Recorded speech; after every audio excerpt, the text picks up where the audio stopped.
RTI Live News. Ask for right. Welcome to RTI Live News. Vasavi club international ఇంకా Vasavi club విజయం Vasavi club వనిత శ్రీవారి ఆధ్వర్యంలో Uppala Venkateswararao Gita gardens బొడ్డవలసలలో మన సంస్కృతి సాంప్రదాయాలకు అనుగుణంగా తెలుగు నూతన సంవత్సరాది వేడుకలు అత్యంత వైభవంగా నిర్వహించారు.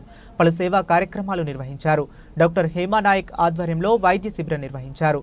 ఈ కార్యక్రమంలో international general secretary Atmakuri Satish, district cabinet secretary AVS Shekhar, district cabinet secretary B Sanyasirao, district cabinet treasurer MCH Gupta, vice governor Mutyalayya, regional chairperson doctor G Ravikumar, regional secretary AV Satyanarayana, zone chairperson Perla Ramaleela, Vasavi club Vijayam Saluru president Kollagatla Gopi, secretary Avva Mangaraju, treasurer Granthi Durgaprasad, Vasavi Vanitasri president Arisetti Saroja, secretary Kolagatla Ramadevi, treasurer Uppala Sai, లలితతో పాటు ఆర్యవైశ్య సభ్యులు అధిక సంఖ్యలో పాల్గొన్నారు.